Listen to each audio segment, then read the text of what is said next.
some, get some. Can I get a hell yeah?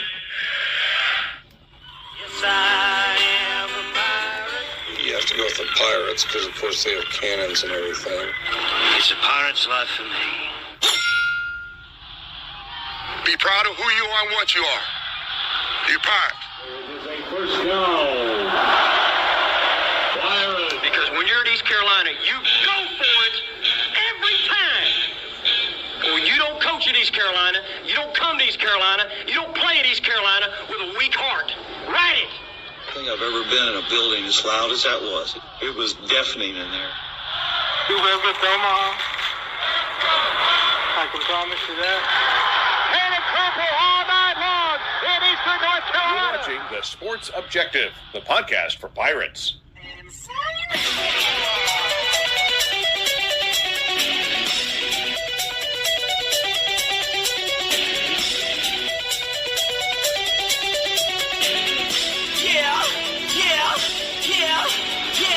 My heart is purple and gold. I'm a pirate down to my soul, and I don't back down, not at all. Find out when the cannons explode.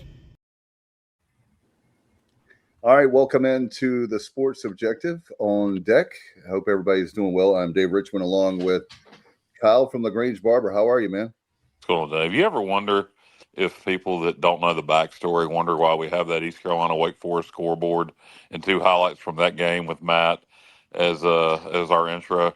I wonder if people ever wonder what the story is with that. The fact that you don't have a copy of that game? Yeah, well, as Matt played in that game. It was one of his victories over an ACC opponent. But then, that's one of my favorite. It's just Corey is a weird fact that's one of my favorite games in ECU history. It was the first time I saw an ACC. Well, I didn't see it. I wasn't at the game, and I didn't have Fox Sports South, which is what it aired on at the time. And I listened to that game. We were down 21 points. We came back and beat Wake Forest. First time we had hosted an ACC opponent in Greenville. It was in '97 since 1960 something. First time in my lifetime. But I've never seen the game. I listened to it on the radio. I couldn't be there that day. And like I said, I didn't have Fox Sports South. So it's been this quest for me over the last 30-some years, or 29 years, I guess, to get a copy of that game. And apparently not a soul alive has a copy of that game. I do not either. I cannot. Well, I didn't expect you to, Corey. But ask around in the broadcasting world, see if you can find me a copy. Yeah, it's definitely it's like the hidden text from Homer finding this particular archive. It really is. My friend. This is like the VHS Holy Grail, kind of like what is the most famous Pokemon card? This will be. I'll get my friend on the phone and she can tell you. She's a Pokemon can't think of it freak. off the top of my head. I'll have to ask Alex or Mackenzie, but. Well, I mean, anyway. the most famous Pokemon character is obviously Pikachu. Jake Paul has one. Oh, yeah. But anyway, I know what you're talking about. I can't think of. Anyway, I was trying to make that. Anyway, it's a very rare game that Kyle wants. But once, Corey, you know how it goes. Once he gets it, it won't be a big deal. It's a big deal now. No, it'll be a big deal. Believe me. If I ever get a copy of that game, I really don't think anybody has it. I really don't. I even asked on a Wake Forest board one time and got cussed out because they thought I was trolling them. Because it was the game they lost from '97. I was like, I'm genuinely just trying to find the game. When you eventually find it, you have to do like a watch along, like a live show. Oh, well, I don't really. I swear to God, I don't think I'm going to find it. With all the '90s players I've asked, and I still haven't come across it because you would think their parents recorded their games. I'm sure somebody's mom or daddy has that game that played at East Carolina in '97. Alan, do you have that game? You have. I do not, but I would suggest maybe reaching out to Fox Sports and just. I'll tell you who you don't reach out to, and that's our friends at East Carolina University. They don't have who don't have a damn thing archived. And I've told this story before. Meador had to come to me. Well, he didn't have to come to me. He got out there that he was looking for copies of a couple of games during COVID, and I got in touch with him and said I got those games, and he had to come to my house and download them to his laptop because ECU didn't have copies of them. Yeah, I've got copies of things going back quite a ways, but I do not have the '97 Wake Forest. But we'll have to talk, Alan, see what you do have that I might want. Maybe we can make some trading. Hey, I'd be glad to make you copies of whatever you might need. Yeah, we can have VHS. We can have a VHS party. I'll take it on VHS or DVD. I still have both. Yeah, when I got a DVD recorder back in 2003, I made copies of some things. I Oh, did yeah. that too. I transferred a Yeah. lot of my VHS over to DVD, but I still have the VHS copies. Hey, maybe we should introduce the rest of our guests. We got Alan Vick and we got Johnny Stats Robertson, but we need to go ahead and welcome in the legendary former voice of the East Carolina Pirate baseball team, now the voice for the Tulane Green Wave for how many years now, Corey? This is my 5th year here. Year number 5, the one and only Squidward himself, Corey Gloor. Thank you for having me.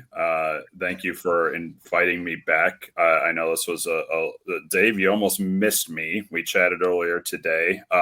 Shockingly, I'm still wanted to chat with folks in Greenville whenever East Carolina and Tulane cross paths in sports. And so a lot of folks have been hitting me up here over the next 48 hours. And Dave, you were the last one, but you were the only one that said, what about Wednesday night?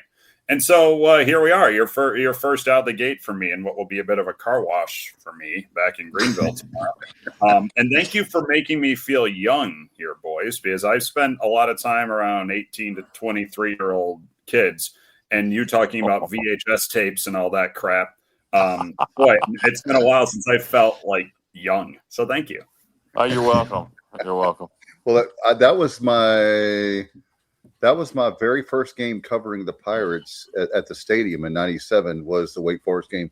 So I would like to see it again myself. I vaguely remember it. And that's when the fourth quarter, I still get antsy because, as Alan knows, because that's when I had to go and get the Morants, speaking of cassettes, and go to the locker room, it had a Bob Barker mic with the Morants.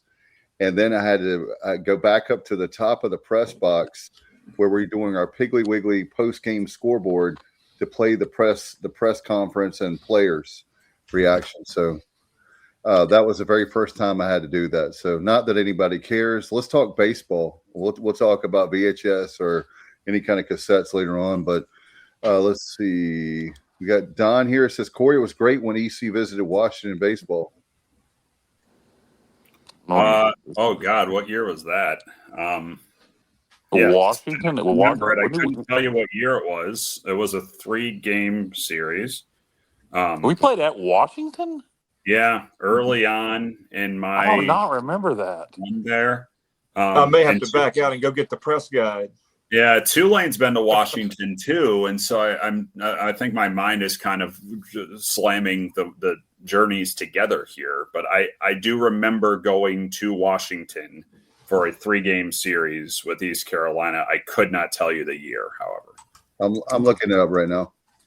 Okay, I have no recollection of that, but that's all right. I don't remember everything. I remember seeing Mount Rainier in the backdrop of that ballpark, and then when I went with Tulane in 23, it was cloudy and I couldn't see it, and it really bummed me out. But then Tulane won like by 8, so that made me happier. Was that April? It looks like April of 2018. Yeah, April 7th was the last matchup. Yeah. I should have remembered that.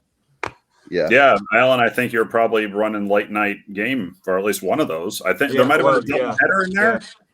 Yeah. Might have been a double header on a Saturday, I think, because I think the plan was to play 2 on Saturday and travel back on Sunday. If we did that with UCLA, I think was similar with the series like that. Yeah. I mean, my brain is creaking right now in terms of just memories and haziness, but I got fragments. Well, Corey, you're so young, you should be able to remember it. No, I said I feel young. I didn't say I am.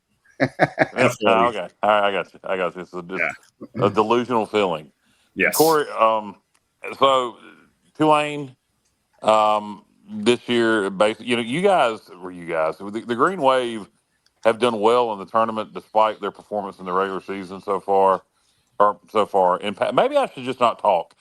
The Green Wave has done well recently in the postseason American Conference tournament, despite their performance in the regular season.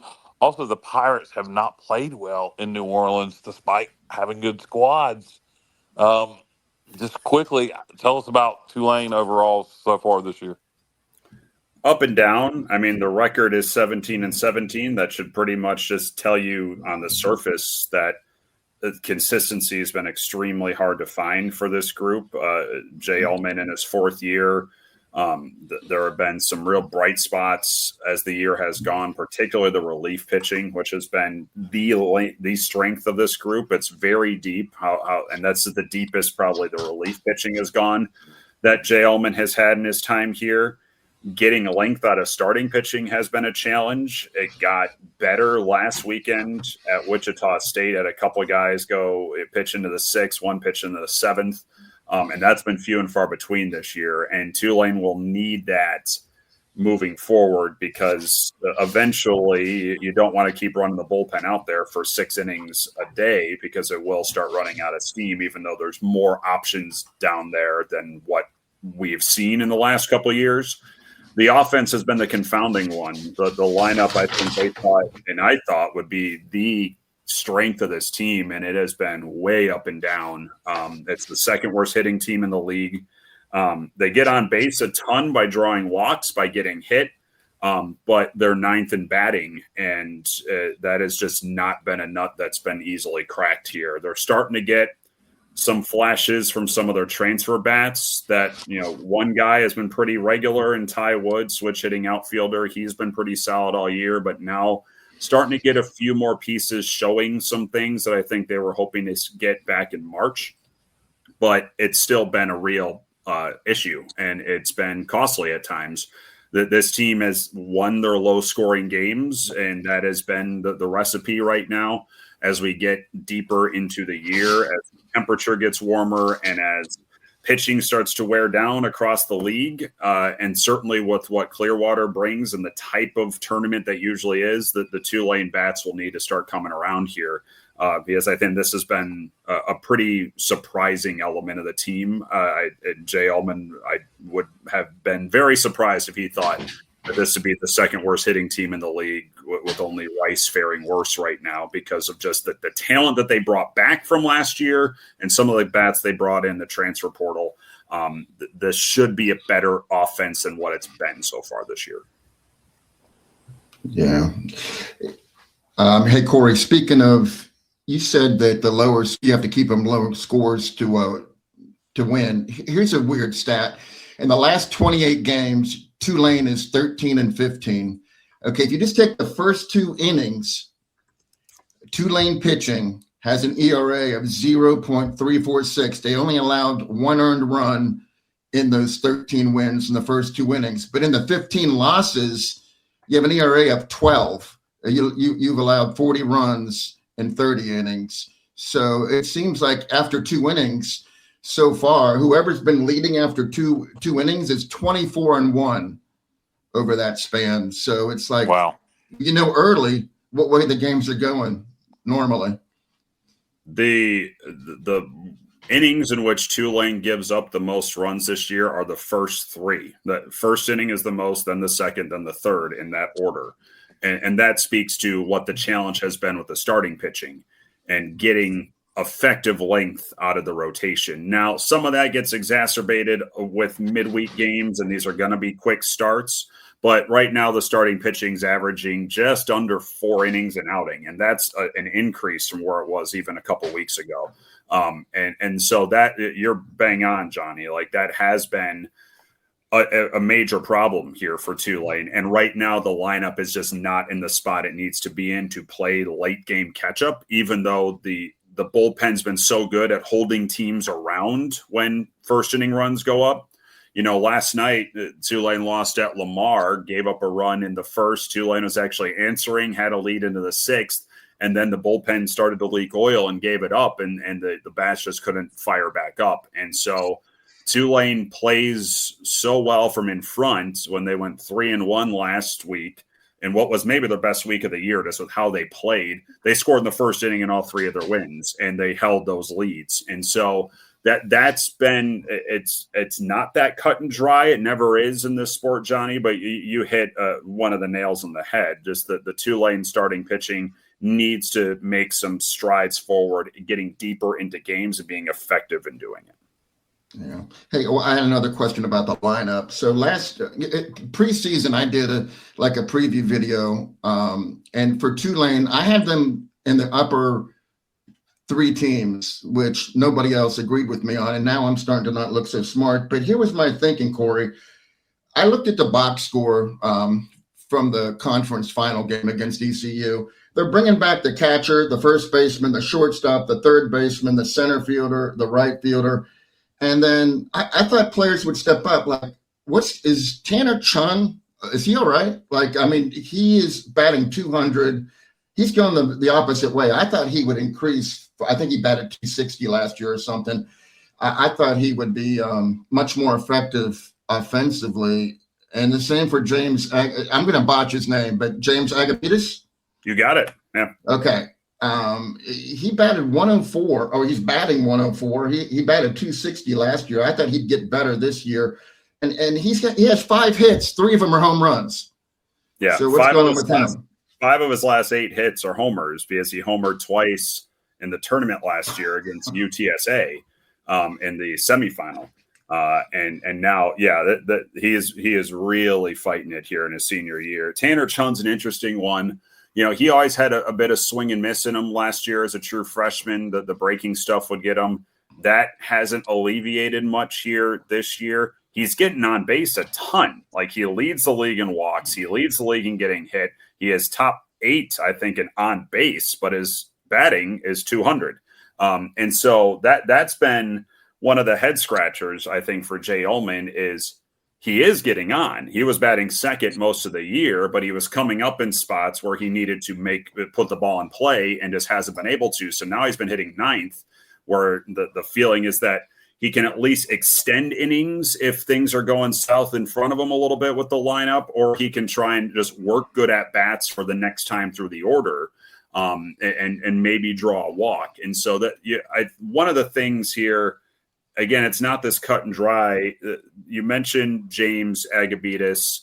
He's playing a lot here right now in spite of the struggles at the plate because he's been so good with the glove.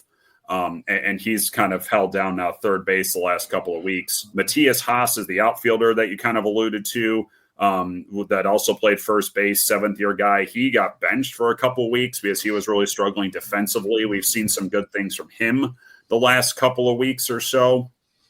These guys need to really look like what we saw from last year from this group. And there are pieces that aren't in that lineup that were around them last year. Connor Rasmussen, Gavin Schultz, which are just major pieces of the puzzle. But you still have a Jason Wax, who has been the star of the team. I mean, the results and record will dictate a lot of this here, but there's a player of the year case to be made with Jason Wax right now. He's on a 60-game on-base streak, which is insanity. That's ridiculous. And he's also dealing with a little bit of a bum hip. He's been dealing it with the offseason, and he's just a complete rock in the middle of the order right now. Kaikea Harrison at shortstop has been up and down. He's hit leadoff all year. And he has had, he's in a bit of a down stretch right now, but he can hit the cover off the ball. Hugh Pinckney is the catcher. He's kind of split time with a new catcher and Johnny Elliott. Getting those two on the same page has shown better signs of late. Right-handed batters, Tulane actually needs kind of the right-handers to step up. Haas is one. Tanner Chun is another. Nolan Naraki is a transfer that Tulane was hoping would be in the outfielder at third base. He's been hurt a lot of the year. He just got back on the field last night, and they're hoping that he can not just stay healthy, but actually be something in the middle of this order because they thought he'd provide some punch here, and he just hasn't when he was healthy. The right-handers have struggled this year, and Tulane has struggled against left-handed pitching. And again, that's not a one-to-one, but you can kind of see a little bit eye to eye as to why those struggles against left-handed pitching might have some of a cause to the right-handed hitters not being as strong as we thought they'd be. Hey, Corey, I had one quick question about pitching. I found it was weird that you all had Eastern Kentucky on the schedule since you had 2 players transfer from Eastern Kentucky. So I checked it out to see what AJ and Aiden Rath would do. And then I looked, and he hadn't pitched since like the first week of the season. He pitched 1 scoreless inning and hasn't pitched since. Is he on the IR or something? Yeah, those guys are both hurt. And So Aiden Rath is the pitcher. He was dealing with an elbow thing, and he gave it a go in the Harvard series, and has been kind of shut down since. They're still optimistic he'll show up here in the back half of the year, because if he is up there and healthy, he's the fastest guy on the team in terms of velocity. He can touch 99. And then AJ Grunewald is the other guy you're talking about. He was a starting second baseman up until the TCU series, in which he dove for a ball and tore his labrum. So he's out for the year. And so Tulane has dealt with some injuries here as well. Those two guys, mentioned Nolan Naraki a little bit here as well. Tulane lost their catcher and Johnny Elliott for about a week and a half due to a concussion. They've been banged up a little bit here. And so that's been part of it. The Eastern Kentucky weekend, that was ironically on the books before the transfers came down, and Tulane's new hitting coach this year, Walt Jones, was the head coach at EKU last year. So, I mean, that was actually in agreement before all of that even happened. That's not interesting. That is so. Corey, we did want to ask you, as far as things in New Orleans, how are things been for you, man, while we have a chance? Because I know you've been enjoying it a lot, and we talked about many times we want you back, but we know you're going to stay because there's so much to do in New Orleans, and how much you love Tulane. Things are great. I mean, it's been a blast to be at this place and live in this city. Was getting work done outside at 75 degrees for this series earlier on today. I mean, there's no city like this in the world, and to kind of be a part of it with now a whole bunch. We just kind of came off of Mardi Gras. It's been about a month, I would say, maybe a little bit, almost 2 months now. And that is always just such an amazing time of year here. And now we got festivals starting up, weather's warming up. Now we keep fingers crossed that hurricane season will not do us harm. But no, I mean, this place is awesome. Like, it's just awesome. And Tulane's been great. And I've been very fortunate to work with awesome people there and call some amazing moments in Tulane sports history. So this has been a dream. Corey, during midweek, you know, everybody plays regional games, and with East Carolina, you get the Dukes and the UNCs and the NC States and the Campbells, et cetera, et cetera, et cetera. Well, who are some of the fun midweek matchups you guys see down at Tulane? I'm sure it's probably SEC and Sun Belt heavy. Yeah, I mean, those are kind of the headliners. We play a lot of Southland teams. Like, we got New Orleans, obviously, in town here. We always play at least a home and home with them. Southeastern Louisiana is coming in next week. Nichols is not far from here. We just made the 4-hour drive to Lamar yesterday, which is as furthest as we'll go for a bus trip in a midweek, to say the least. But the major ones, we've got LSU on the books coming up at the first week of May. I think it's first week of May. Yeah. We have a home and home with Southern Miss. That is always that's always one of the favorite rivalries with these two schools. We're 90 minutes apart from each other. When the Ragin' Cajuns of UL are on the schedule, that gets some people really fired up. They weren't on the schedule this year. Drove out to Biloxi to play Mississippi State for a game this year, so getting them on the schedule was fun. So yeah, there are some very fun midweek matchups that Tulane gets to take part in, and there's still a couple more on the horizon here. Yeah, midweek baseball's so fun because it's always high scoring. It's always regional rivals. Midweek baseball's the best. Court, what about basketball? You all had Tougaloo. What about basketball? Well, they scheduled Tougaloo, which was a new one on me. I'd never heard of that. I know it's in Mississippi, but was that like a one-time? Have y'all ever played Tougaloo before? Am I even saying it correctly? You're saying it right. Not in my time have we played Tougaloo up until this past year. I guess what I'd say with that is I would imagine it's somewhat similar with Mike Schwartz's program and with a lot of programs within the American.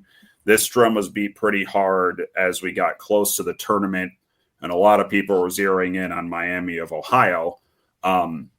Tulane tried their dangdest to put together a pretty decent non-conference schedule in terms of names and power programs, and were pretty much rebuffed at every turn. And so they had to build a schedule, and Tougaloo was someone that they had to slot in to fill a void. And so that's where that came from. Did Tulane necessarily want to play Tougaloo? No.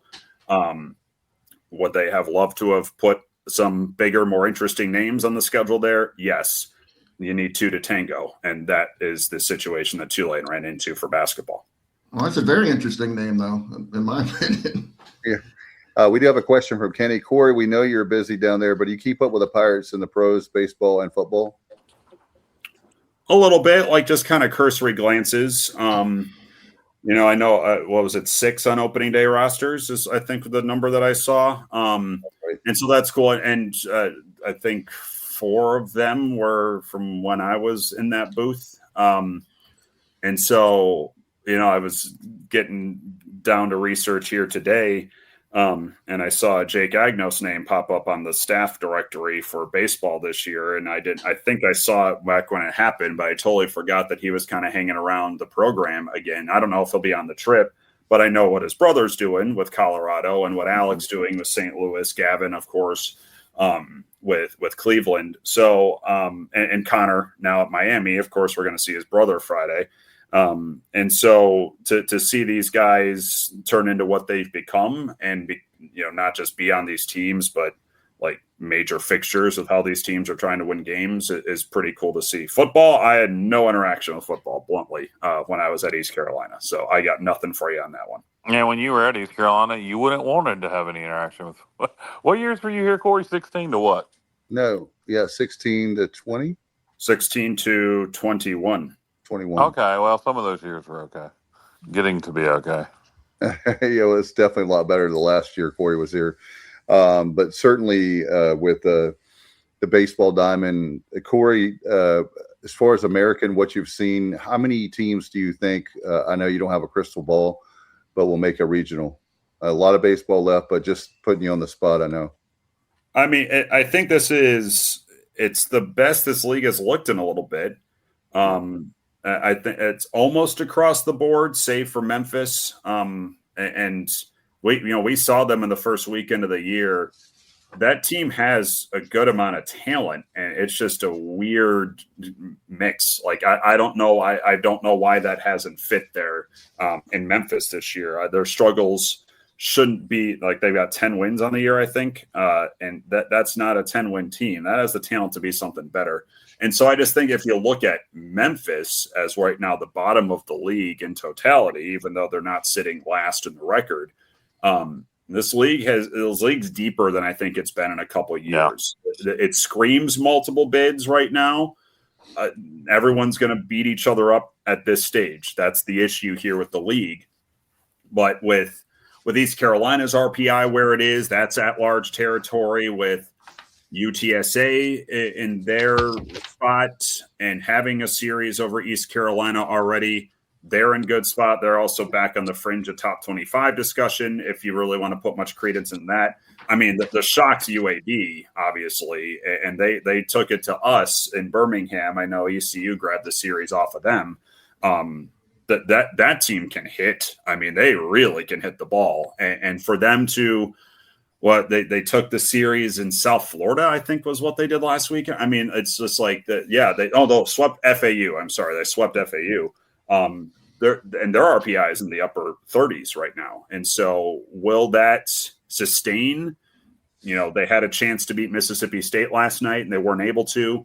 I don't know. I can say it's definitely the best UAB team I've seen in their 3 years in this league. And then you add in a South Florida, which probably the most well-funded team in the league.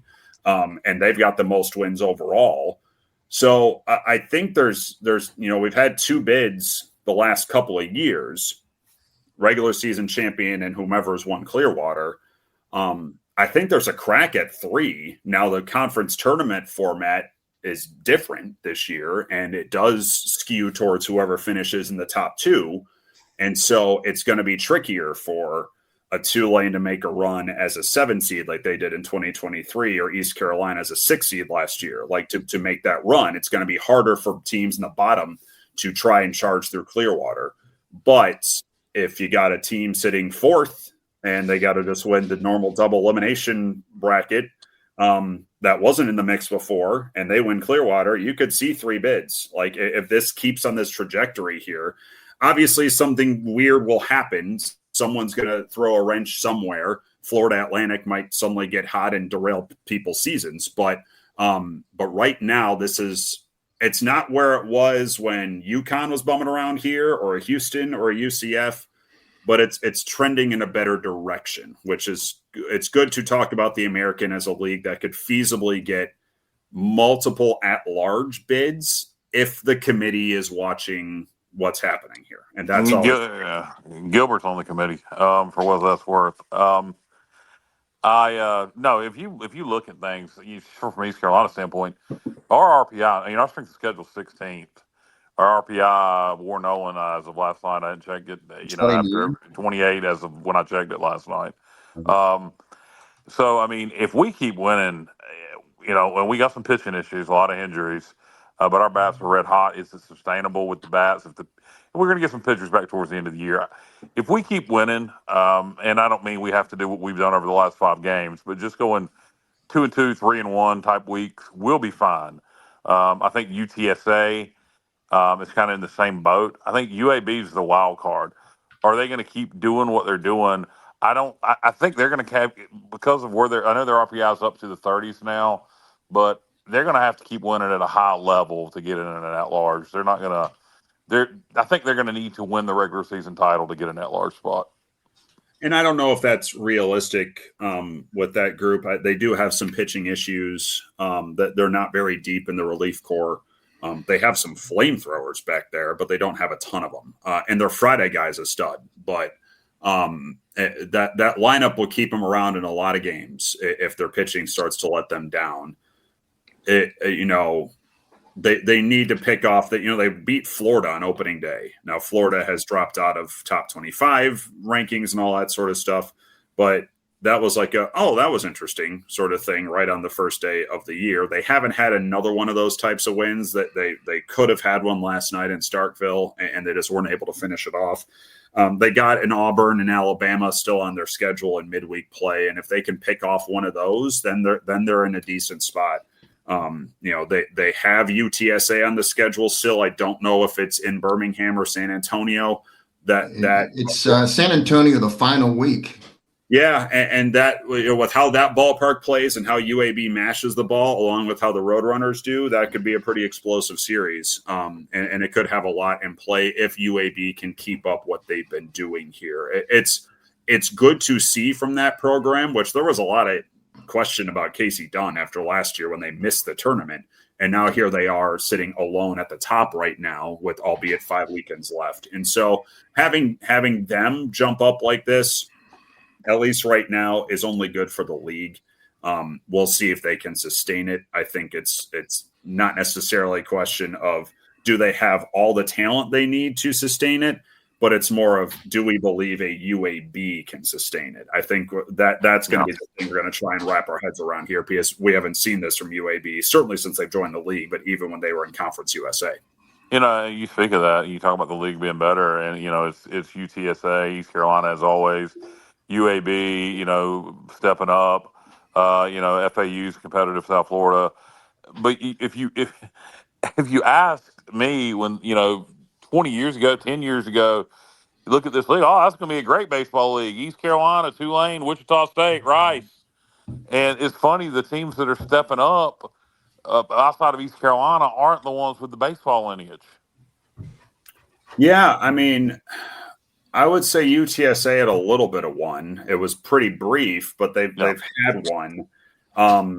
I would even throw Florida Atlantic into that. Like, that's been a really solid program for a lot of the 2000s and 2010s. And they have, I don't know where they are funding wise, to be honest, in terms of helping out that roster. They play in a bastion of talent, and John McCormick's been doing it for a long, long time. Their 2-7 record is a little befuddling to me. And we see them next week. And so I'll get my eyes on them up close and personal here. But even they're not that far removed from being in tournaments regularly. And so, a UAB and a UTSA being at the top of the league right now, with South Florida nipping in that area too. It's interesting. Yeah. The historically prominent programs in this current league they're elbowing for space. No doubt about it. We just saw Wichita over the weekend, and now we see East Carolina coming up this weekend, and Tulane's definitely in that mix. And Rice is trying to turn things around with David Pierce leading the way. So we'll see. At this day and age, it all depends on what the investment is in the program, straight up. And if you're not getting a ton of investment, how good are you at finding the diamonds in the rough you need to find to build out your rosters? Yeah. Speaking of which, I wanted to mention, Kenny asked this question earlier. Nice segue. He wants to know, how is Tulane handling the portal and NIL?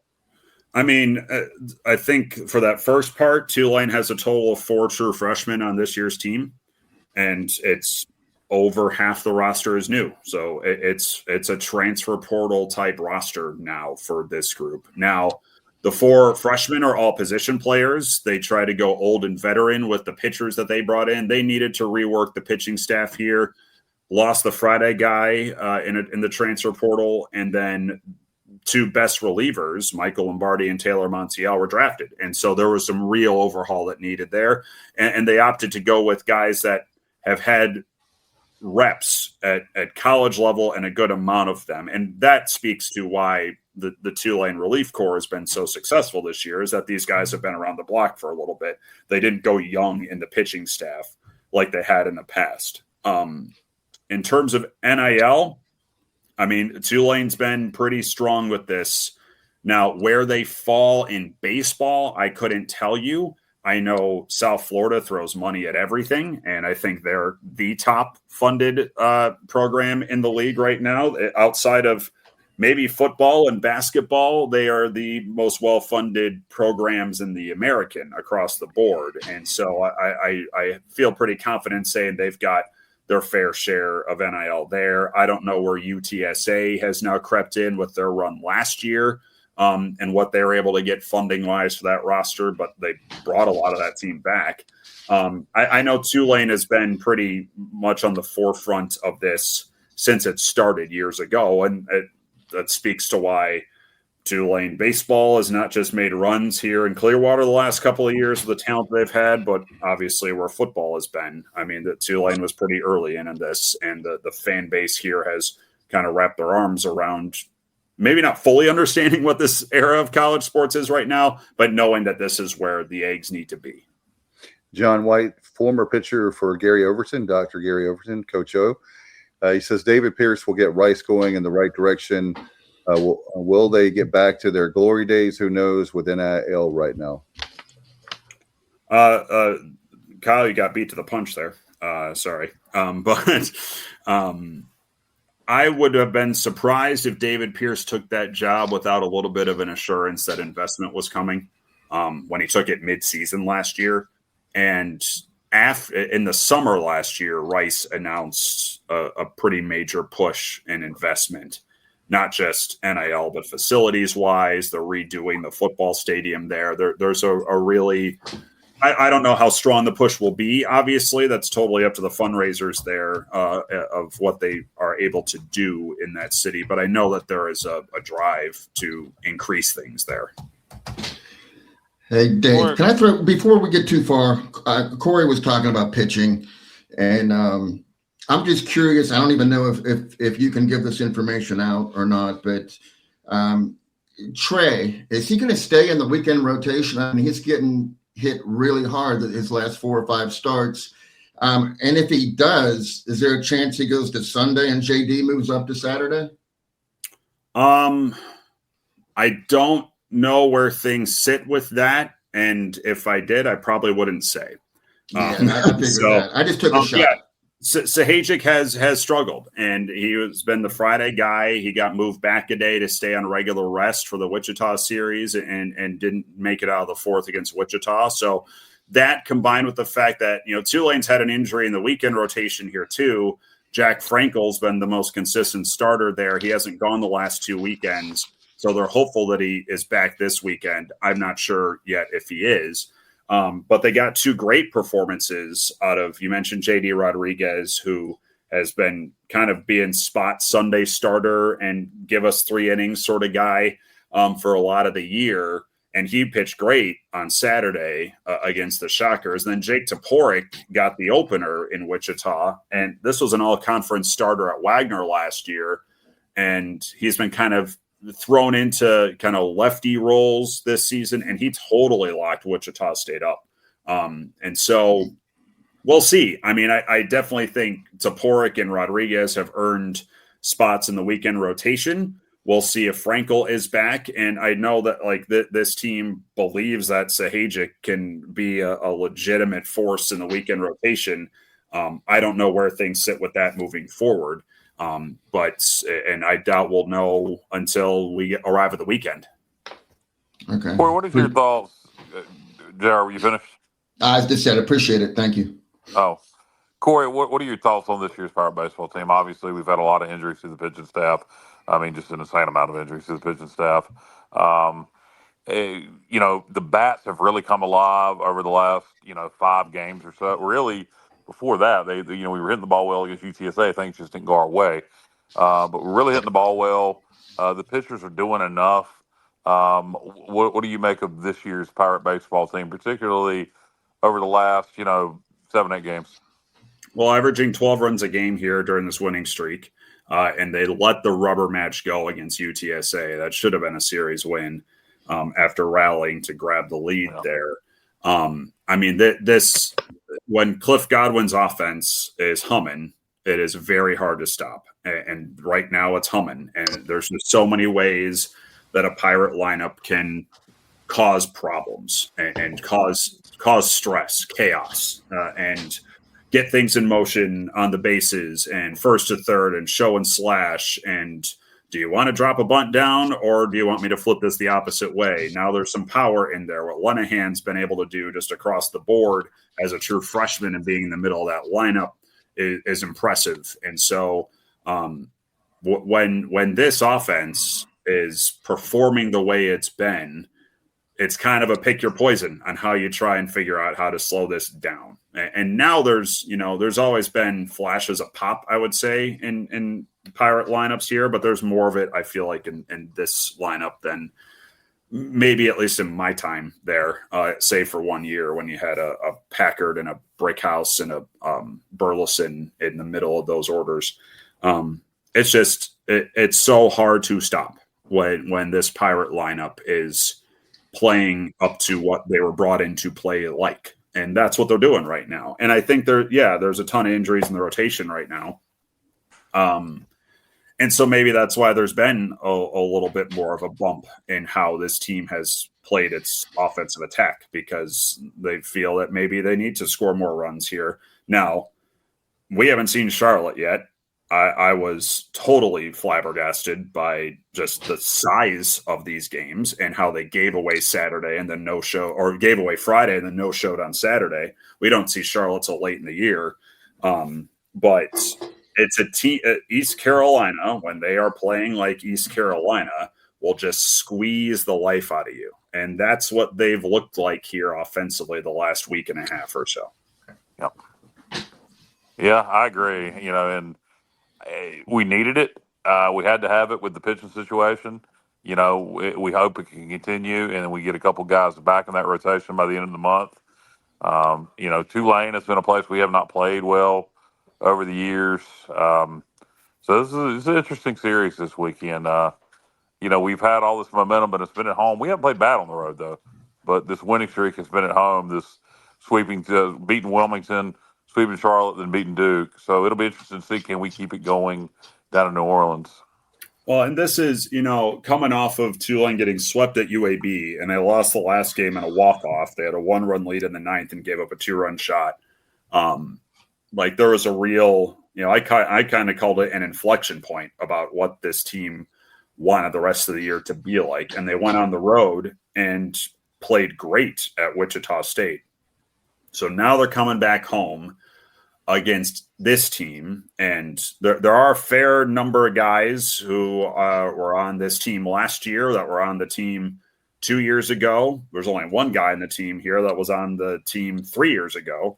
These matchups have always been fully joined. There's something about whether it's in New Orleans or Greenville or recently in Clearwater. where these two just tend to just throw haymakers at each other. And so maybe it's just this goes back a ways, and just the fiery tempers that can flare in a weekend like this when Tulane and East Carolina meet. This is a critical weekend for Tulane because Tulane plays more road weekends than home weekends in conference this year. They just grabbed a road series, which is huge. But the home series for Tulane remaining are East Carolina, UTSA, and South Florida. And so these are like on the surface, big hitters that you're hosting here. And the last thing you want to do is have to lean on continuously going on the road and picking up series. Now, they go to Florida Atlantic, they go to Rice, they go to Charlotte. And so these are teams right now that haven't been exactly inspiring in the first 3 weeks of the year. So you look at those and say, well, maybe they can make their hay on the road. But these 3 series at home, to me, will tell the tale of just how Tulane will look at the end of May, whether they are in the bottom 4 of this group of 8 that makes Clearwater, that has to play a single elimination round, or whether they can get into the top 4. Holding serve at home for a team that has more road games and home games across the docket this year, but especially with who the home matchups are with, it's paramount that Tulane puts their best foot forward this weekend when the Roadrunners are in town, than to end the home year with South Florida. Like they got to really play up to who's coming in, because they will get knocked around if they don't. While we have a chance with you, are you guys done talking about baseball? Are we? Yeah, I am. Yeah, I guess we're good with the series. Yeah, I mean, that's pretty much. Well, I haven't heard a word from Alan. Hi, Alan. Hi, I wanted to get baseball out of the way and talk to you about a couple other things, but we'll let Dave go first. Well, yeah, I saw that. I did want to mention before we let you go, because I know we're at we're getting to be. It will be probably an hour by the time we get done. We're 47 minutes into. He's frozen. Dave is just frozen in disbelief. 47 minutes. And I frozen. It just. It's that's right at the top of the screen. Frozen. All right, I'm back. There he is. There he is. I wanted to ask about the spring football game on. We have the same day. Just want to get.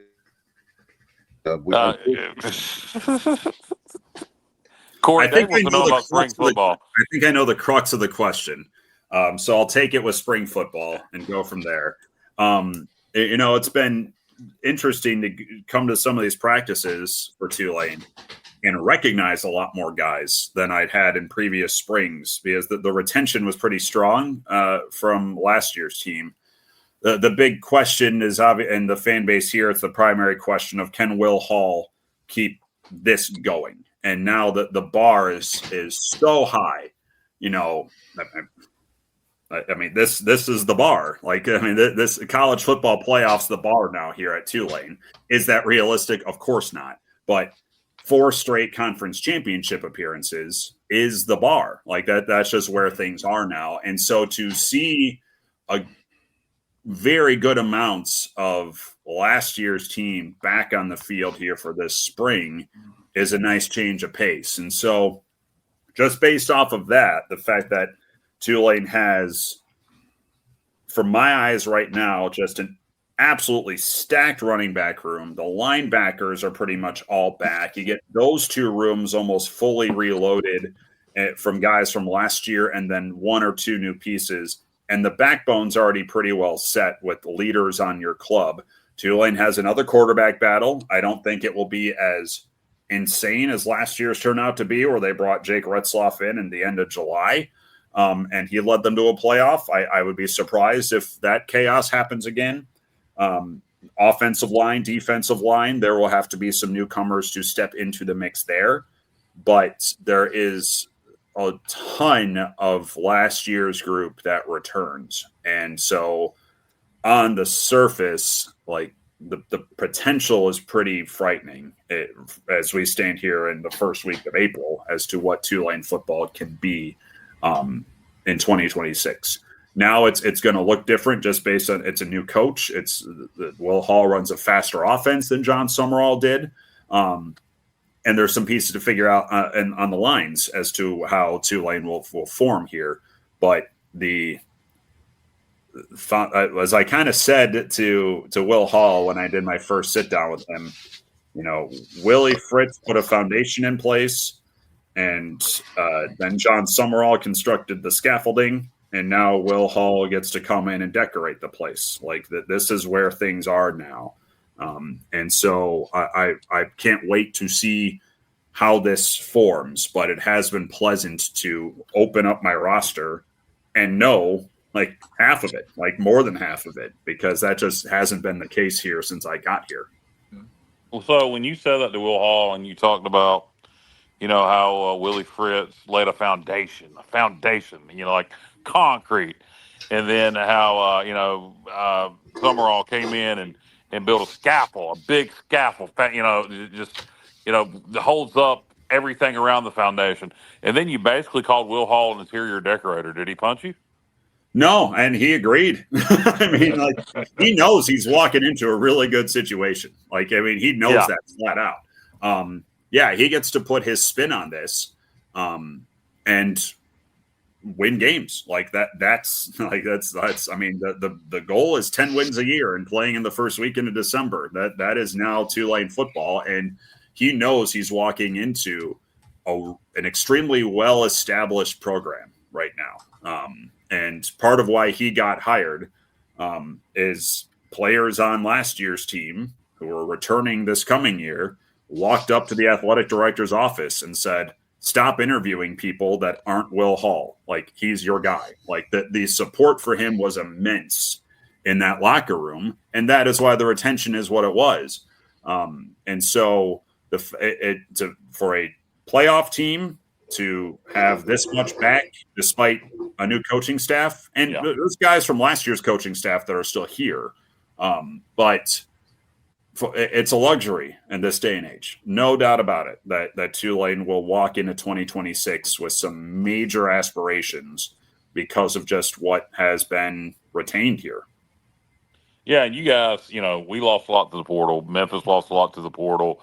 South Florida lost a lot to the portal, and I think we all did pretty well in the portal, in all honesty.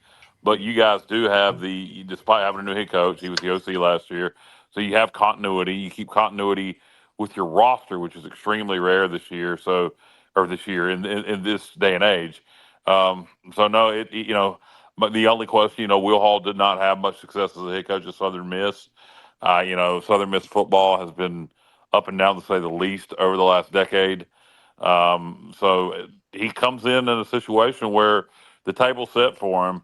Particularly when you look around at, you guys are one of the few teams with a lot of guys returning on your roster that was good last year. When you look at the top of the league from East Carolina to Memphis to South Florida, everybody else pretty much lost their entire football teams, with East Carolina being the exception where we, retained our head coach, but we lost a shitload of assistants. So it's an interesting day in college football, and your point about continuity on the football team, it goes a long way because a lot of people, particularly early in the season, I would expect you guys to do really well early.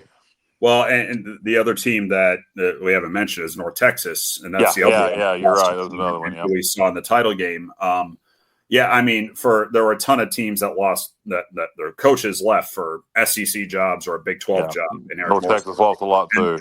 And the rosters bled, except for this one. Now, we lost guys in the portal, no doubt about it. John Summerall only took 2 guys with him. It's our kicker and our punter. And I saw him at a Mardi Gras parade. He came back into town, and I stumbled upon him. So I was catching up with him, and I just kind of asked him, like, you only took 2 guys. And he was like, yeah, I told everyone I wasn't interested in bleeding this roster. Like, I want Tulane to be good. He made a $100,000 donation to the NIL fund before he left. Like, I mean, it's like he rewrote the playbook on how coaches should exit a job. Like, I mean, it was nuts. Now, having him coach a playoff game while also being in Gainesville, like, the calendar needs to change. Like, and it was draining on him, no doubt about it. But the fact that like he's a man of his word, and he meant like, hey, I'm not here to just like throw a wrecking ball into what has just happened here at Tulane. All right, American Conference Special Teams Player of the Year, come on over to Gainesville. Hey, our punter, conference selection, come on over to Gainesville. Everyone else, do what you want to do. But a lot of those guys stuck around. When you say go ahead. I'm sorry. No, go ahead. Well, you say the calendar needs to change. I've been saying the same thing, but I wonder what your idea is versus mine. My idea is move the portal to the end of the academic year in May, do away with spring ball entirely, start your camp at the end of June, 1st of July, and just have like an NFL-style system at that point. No spring ball, portal opens up in May, you report to camp at the end of June, 1st of July, and start camp, let's play football. What are your thoughts on changing the calendar? Yeah, I don't hate that. I think that's unrealistic just based on how big college football's gone now, and just the operation where it is 12 months a year, unfortunately. I think getting back to, the portal did move. Like, it did move to January this year, but it was the high school signing day that caused the coaching chaos that we saw. And it still was the same mess. Beyond you move to January, who cares? Well, it's still guys are opting out of bowl games. What's happened is the postseason, unless you do make the playoffs, the postseason with the portal being anywhere near bowl games, they're just going to keep getting more and more meaningless. Yeah. Yeah. I mean, and I don't know if I'm fine with that necessarily, but that's just where we've gone. You're kind of also, it was kind of in that position before all this happened anyway, to be honest. So I think that first signing day that was put in place by coaches to try and get early enrollees out of high school to come in for a spring semester for spring ball.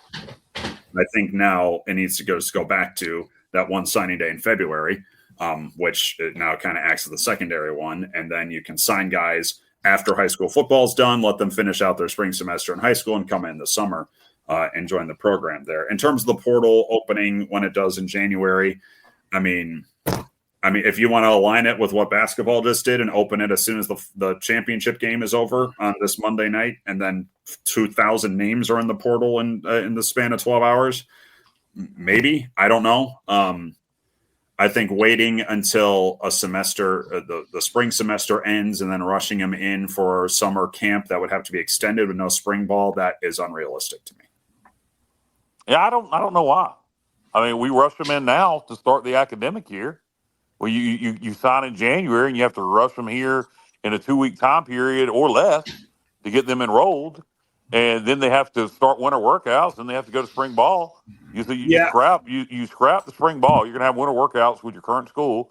At the end of the academic year, the portal opens, so you have a month to sign them, and then you have a month to get them in here by the end of June, 1st of July. I don't know why that would be unrealistic. I'm not arguing with you. We just have different opinions on it. Yeah, the pushback will be from coaches that they use spring to install all the game plan with this roster, and doing that on the front end, like in a June, and then getting camp started in July on top of it, and that the season will eventually start earlier than what it is right now. It looks like week 0 will eventually become week 1 because they want to move the playoff calendar up a little bit, all that sort of stuff. That'll get a resounding no from coaches, because that's however you want to quantify too much work for what we're talking about here in college football. That is too much in a short amount of time. Corey, I did have a question. I know you're not at LSU, but you're still in the state of Louisiana. What were your thoughts on not only now you have Lane Kiffin, Kim Mulkey, and now Will Wade, which the state fans really got a raw deal, but just curious what you thought about that whole situation. I don't know when my light went off. Sorry, I didn't touch it. I don't know why that happened. It's New Orleans infrastructure. I hope I'm still here. Yeah, listen, now what was, as the Lane Kiffin stuff was happening and our stuff was running alongside it, and we had people here in town that were asking John about LSU, but I think what people were fearing the most here was that, all right, if Lane leaves Ole Miss, that is where John will go because he coached at Ole Miss and he has some connection to Ole Miss. From what it kind of seems like, it took so long for Lane to make up his mind that Florida swooped in and got John Summerall. And so, I mean, listen, like, I wouldn't necessarily call how LSU has gone about these recent coaching changes clean. The Will Wade stuff after, you know, I don't think it's getting a ton of, certainly not as much publicity as the Lane Kiffin stuff did. Right. But listen, like when donors fork over the money, then eventually you're going to listen. And that happened there. That I don't think they care too much how it looked, how they've gone about bringing those two guys over in the last 4 months, because from their perspective, they hired pretty good coaches, fiery ones, unique ones, Kiffin more so than Wade, despite Wade's history at LSU. But the stuff that he was doing at LSU is now kind of legal. And so I was surprised that they made that move because from everything I was hearing here, it kind of seemed like that there was a desire to maybe change and get rid of Mac McMahon there. But in terms of just whether they had the financial ability to do it, and who they were willing to go after, that was pretty quiet here up until it wasn't, and then it moved pretty fast. And so, listen, like LSU can go about however they want to go about doing their thing here, and Tulane will keep doing their thing here. No doubt. And it was just so weird. Like those three coaches there, it's like, okay, all right, we get the whole winning. They are good coaches. But anyway, did want to ask you about MLB. By the way, Kyle has gone nuts over MLB in the last couple weeks. I won't say go nuts, but I am following it more than I have in a long time. Yeah, just want to get your thoughts. Do you think the lockout's imminent, or do you think there's any prayer that we won't have a lockout next year? I think it's closer to imminent than not. I mean, it's like I actually don't have a ton of issue with the Dodgers throwing the money around that they have, because they're the ones doing it. Like, and if no one else is going to, or at least no one else is going to do it as effectively as they are, why are we hating the player here when the game is set up this way? And so, as a fan of a small market team who has succeeded despite not spending a ton of money, both willingly and unwillingly. You're a Brewers fan? I am. Yeah. They're fun to watch, man. The way they are on the base pads. Yeah. They steal a lot of bags. That's why they win. Yes. They have a style of baseball they play versus going after star players. They kind of do it the college way. They get guys that fit their system. Yes. I remember talking to my dad last year as they were on their run, and I said they play ball like a really, really good college team. Yes, like, they do. They're fun to watch. Yeah. I hate it because just getting back into Major League Baseball, being a Cubs guy, Cubs games have been putting me to sleep, and I watch the Brewers game, and I'm like, I'm not supposed to like this. But that also, like, it only has, Tulane got to the NLCS last year and then got waxed. And so, like, Tulane made the NLCS. Now that is an achievement right there. Indeed. Yeah, the Brewers made the NLCS last year and then got waxed by the Dodgers. Who a bunch of Tulane alums run the Dodgers, actually. Andrew Friedman's a Tulane alum and all that stuff. Like the Tulane blood is all across the Dodgers organization right now. So I think it's going to happen just because you've got enough owners that are crying foul about how little money they're making and how much they are willing to spend, including the Brewers owner.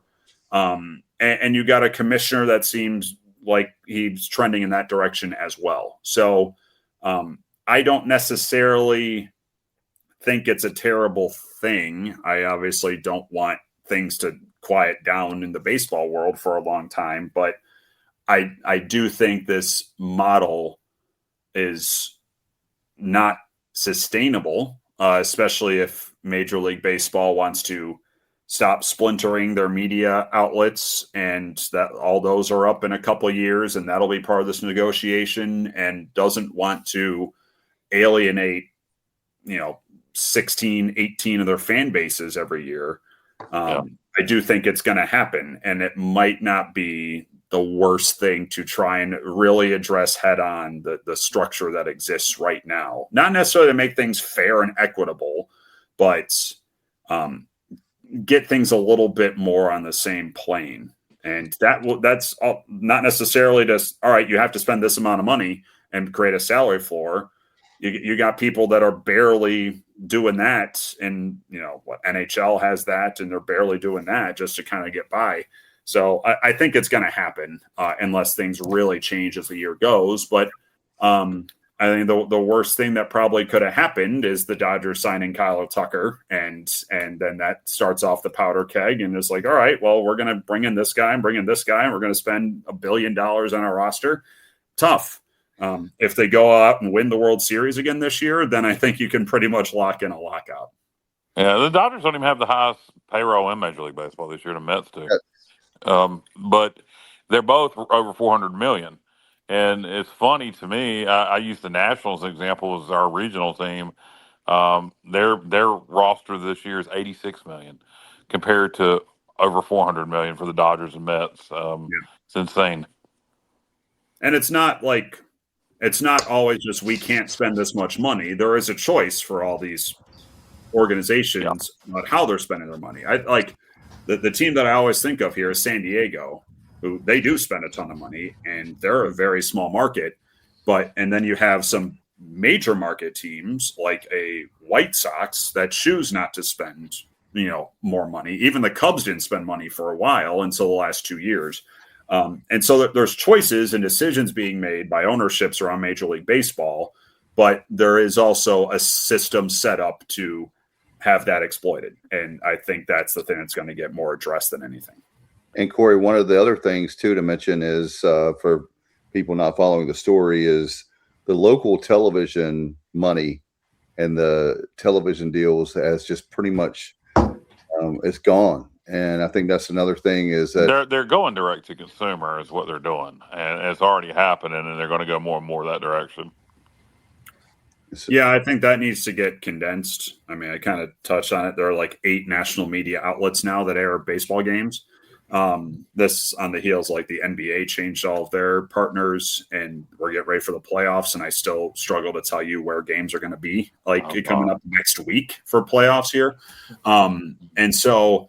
And I know the national TV deals, a lot of them are up in 28. And so like that on top of Major League Baseball wants to bring all the regional broadcasts in-house, where a lot of teams are going now. Like the Brewers just went in-house and are run by Major League Baseball.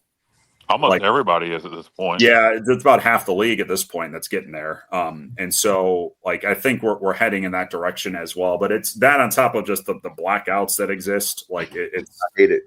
Yeah, well, like for Eastern North Carolina, for example, our regional baseball teams are the Orioles and the Nationals. Well, all right. So if you don't have Masson, and if you don't have Dish Network, DirecTV, or a traditional cable provider, you don't have Masson. It's not carried by streaming services. So what you have to do, if you want to watch the Orioles and the Nats games, you have to subscribe to them individually as your local teams for $100 a year. And then if you want to watch all the other games for MLB TV, then you have to pay another $150 to stream all the out-of-market games. So if you really are diehard and want to watch everything, even your local teams, and you don't, for this market, and you don't have access to Masson, you're screwed. You're going to end up spending a lot of cash. I remember when I lived in Winston-Salem, and I went in on MLB TV with my roommate at the time. He was a Yankees fan.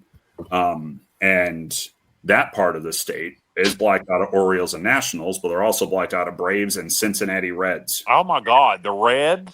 Yeah. And so wow, that was an in-division opponent for the Brewers. So every time they played the Reds, I couldn't watch them. Then if they ever played the Nationals or the Braves, which they did a couple times a year, I couldn't watch them either. And so it's just it's antiquated. A lot of stuff about Major League Baseball is antiquated. Yeah, I agree. Good moves here of late. things need some changing. Yeah, Corey, I was going to say the 80s called and they want the blackouts. I mean, that It's is ridiculous. Blackouts ridiculous. now is ridiculous. It's beyond pointless. I mean, and what the hell am I going to do? I mean, I live in LaGrange, North Carolina. It's 4 hours to DC, 5 hours to Baltimore. I'm supposed to go up there for every game. I mean, what the hell? A blackout? It's idiotic. And you're right about the TV partners for the national games. I mean, you got Peacock, you got Apple TV, you got Fox, you got NBC's Peacock, the same thing. It's just all over the damn place. I think Turner, I think TBS and TNT, they got some games. I mean, it's just all over the place. Way too many partners. Another to add, I know that Kyle doesn't like Major League Soccer, but one of the things I love about Major League Soccer is the fact that being on Apple, you can pay a certain amount a year and there's no blackouts. I can watch every single, I don't because I don't have the time, but I love Charlotte FC. But still the fact that if I wanted to watch a match outside of, Charlotte, then I can watch anything I want. The fee is not bad, $75 to $100. And the fact that baseball should do the same thing. Why did I get singled out for not liking MLS? I'm on the board with that, Kyle. Yeah, I'm with you. JR doesn't like it either. No, not one bit. I bet Alan Vick doesn't either. I watch a little bit, not a lot. Well, I should have known, Alan. I will say this in defense of MLS, it's much better in person, but I don't have the time, money, all that to go to Charlotte every time I want to, or DC with DC United, whatever. I don't have time to do all that. So it is nice to have it where you can pay one fee and you get any game you want. I mean, every sport. My point is, I'm not trying to make you guys soccer fans. I'm just simply saying they've got it right. Hey, Dave, the last game you watched, was the final score 1-0 or 1-0? I'm just curious. No, actually, it was 0-0. It was that's exciting stuff. Great. That wasn't that. I'll tell you guys off the air. That wasn't the complaint. Well, I'll just go ahead and say it. I was very angry for the fact that I took my kids, and we talk about this with NBA. I took my kids to see Charlotte FC, but they were playing Miami, and Messi didn't even come on the trip. He didn't even play. So I paid a lot of money for Messi not being there. Put Kenny Curlin's comment up there. He'd rather watch cornhole on ESPN. I watch cornhole. I'm with you. Yep. Speaking of ESPN, have you guys seen the latest documentary on the birth of ESPN? I've seen several others, but this one is worth a watch. It debuted back on Monday night. There's a lot of things in that documentary I did not realize, and if you can find it, it's called Sports Heaven: The Birth of ESPN. All right, Thanks, Alan. I'll definitely check that out. It's well worth a watch if you can find it. There's something we can agree on.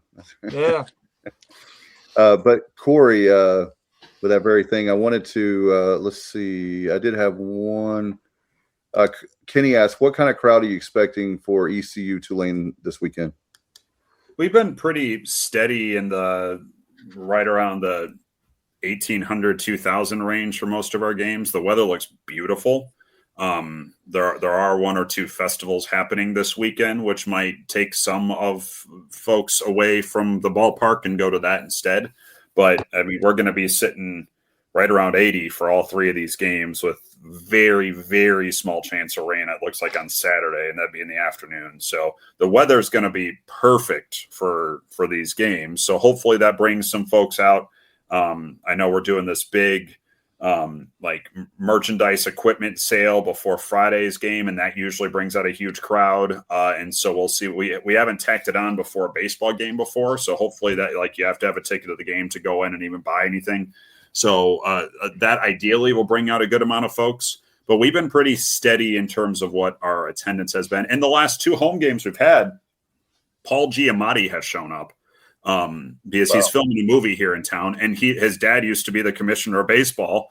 And he just showed up, didn't call ahead, just bought a ticket and was sitting there and watching ball games. So, and we're 2-0 with him in attendance. So if he's here this weekend, he might be a good luck charm. But yeah, hopefully the crowds. We've been pretty steady all year, and the weather looks great. So hopefully they're pretty good. All right. Well, Corey, thank you, man. But before we let you go, can you tell us about your socials and how people can listen to you on this weekend? No. There you go. Yeah, on Twitter X at Corey Gloor, same on Instagram, and Varsity Network app is still the outlet for where you can find me outside the greater New Orleanian area. If you feel like tapping back into your old friend Corey this weekend, you may not like the tone of the broadcast, but here I am still saying hello. I listen on WRBH a lot. Yeah, the TuneIn app, that's our flagship. That's also on there. TuneIn, WRBH, their website as well. Yeah, I mean, there's ways to find me if you're for some reason still missing this bag of bones. Yeah. Well, I know a lot of people that do miss you, man. It's great to see you. I know I can speak for the rest of the guys. Thanks for coming on. And the night you started, 2 days later, I was your engineer for 3 years, and I told our general manager that following Monday, I said, this guy is going places. He's going to be something. He's fantastic. And you were great to work with, and you're doing great work at Tulane. And I'm just, I'm proud of you. And there's a lot of East Carolina fans that are very proud of you. And we miss you, but we know you're doing well, and we wish you nothing but the best. Well said. That was incredible, Alan. Thank you. And for my first board op, calling games in college here, before we went on the air, admittedly, we've already talked about my hazy memory I forgot about what the station was when you and I first worked together, Beach Boogie and Blues, and having to get on the phone with you to know when to get back from commercial breaks, and things updated since, and stations changed and all that. But yeah, you welcomed me into this little industry that we call college broadcasting here, Alan. So I will always appreciate that. And you were on the what was it? The Virginia, regional, oh God, see memory. Oh, Travis Watkins, the walk-off in the regional. Yeah. Yes, you were back there for that, and then the super regional that year in Lubbock.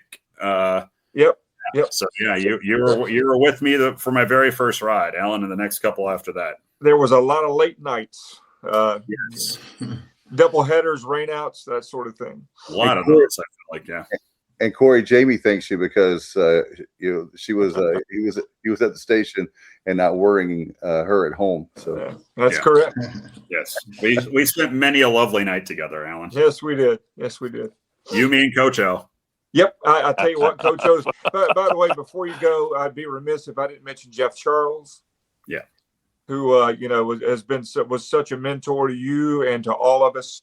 He's been gone now about 3.5, little over 3 years, and we miss him a lot. And I know he was very kind to you, Corey, as he was to me.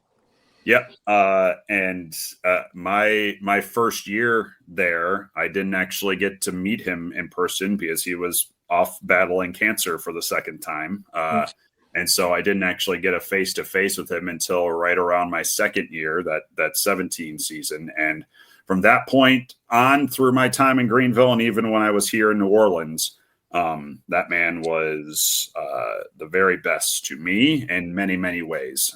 And every time I'm back in Greenville, or when I see ECU in some capacity, whether it's that jersey, whether it's a team, whether it's just a friend from back in that neck of the woods, I always think of that guy and what he was, and how high he set the bar for people who are doing this for a living. Yeah.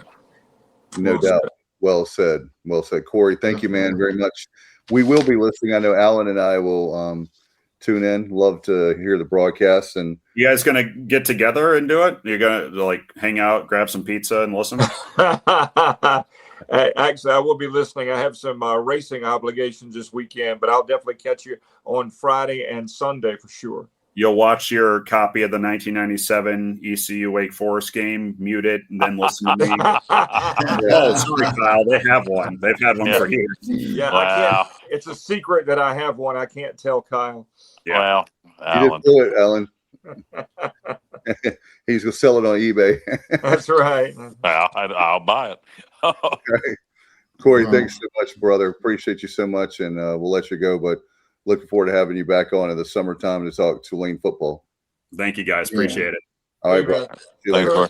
See you. Bye. All right, guys. It's Wednesday night, and we did that for Corey. He had already. I was going to looking at Thursday, but he texted me back and said that was pretty much booked. And I said, "Well, how about Wednesday?" And so there you go.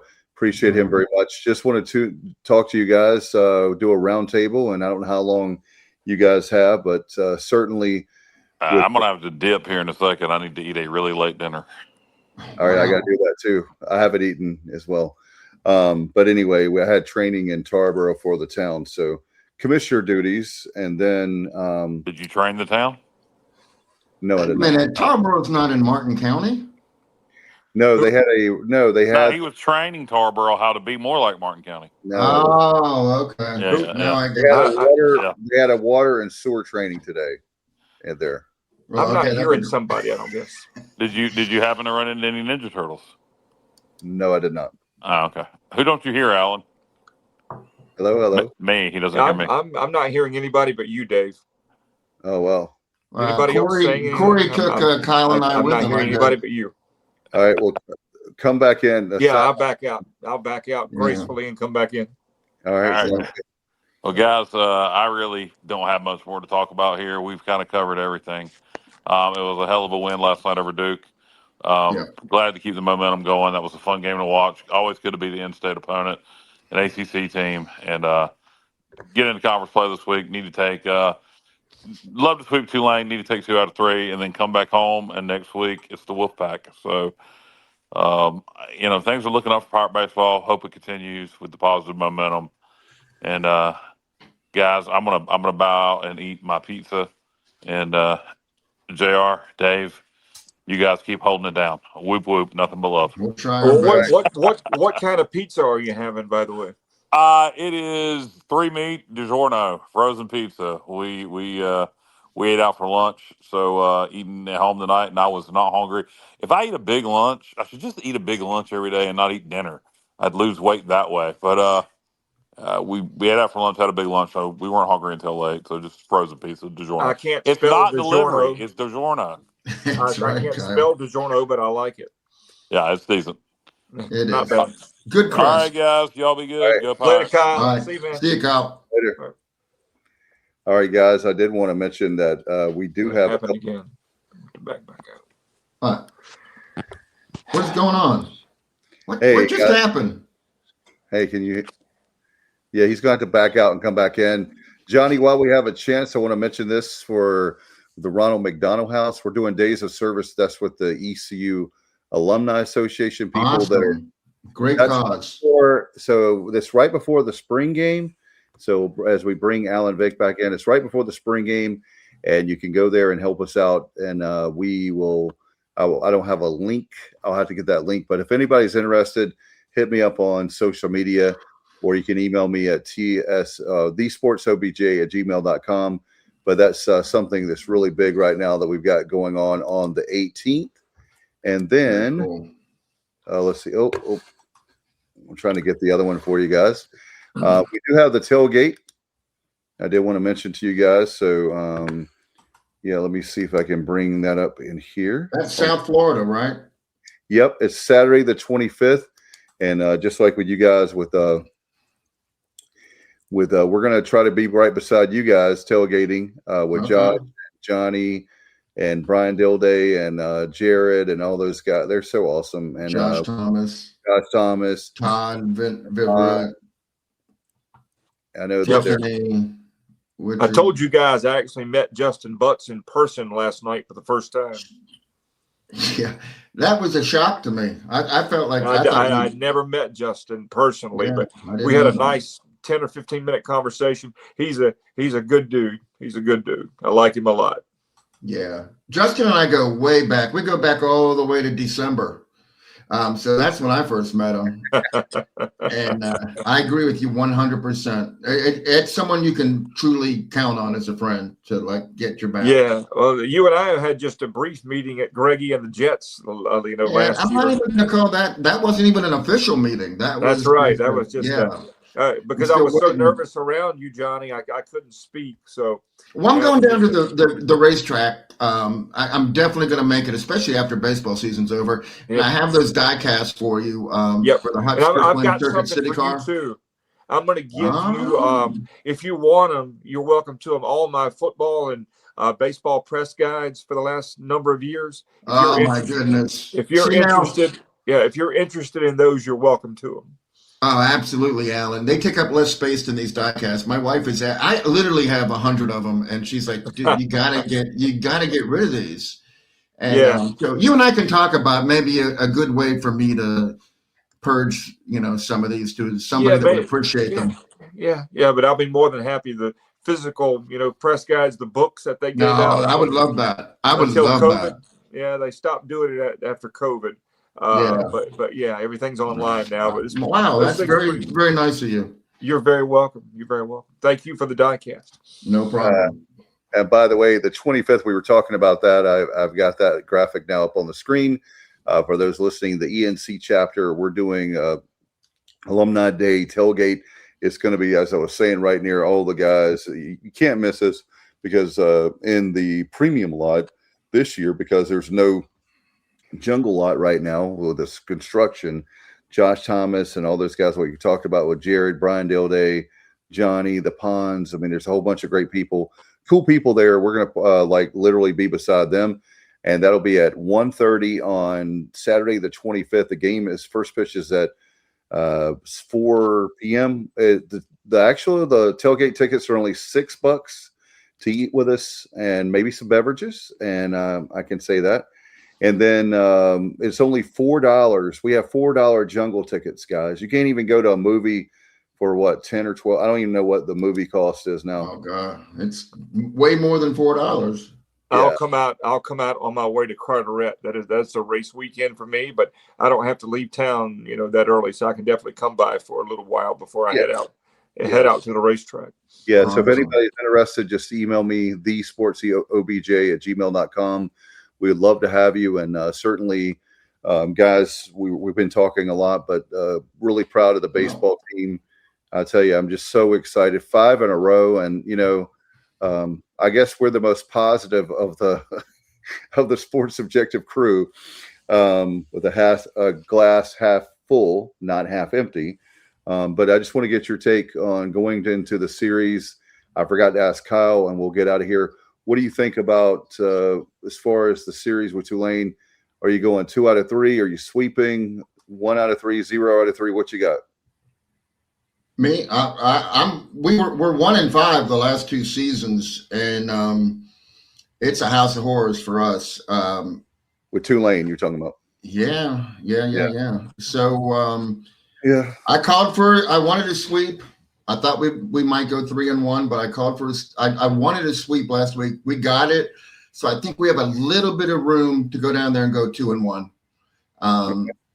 Especially since we just beat Duke. So I'm going to say, 2-1. We're going to definitely win the Friday game. And then we'll split the Saturday, Sunday game. And hey, those 5, we have 5 wins in a row, 5 North Carolina teams. That makes it triple special. We took out 5 teams from North Carolina, or 3 teams. 5 and we got to get that Campbell. We got to get that Campbell win. Oh my goodness. I have a feeling they'll cancel that game, but this season might be different because Campbell has a decent RPI. It would probably help us if we could win that game. Normally it's a loser either way, win or lose, but this season is probably different. So I hope we play that game, and I hope we get even with them. Yeah, no doubt about it. We'll see what we can get out of there. Alan, what are you thinking? Are you going sweep, or you think 2 out of 3? My heart says 2 out of 3, but I agree with Johnny. It's been a house of horrors. in New Orleans for us, for the last few years, and Tulane is dangerous. They're playing pretty decent baseball right now. If we take 2 out of 3, I'll be more than satisfied. Yeah. All right, so you're going 2 out of 3? I'll go 2 out of 3, but I'm just 2 out of 3. The glass is half full. Yeah, that's what I'm going, guys. Is 2 out of 3. I want to go sweep, but that's asking. That's a talk. Not that we can't do it, but just like basically what y'all have already said.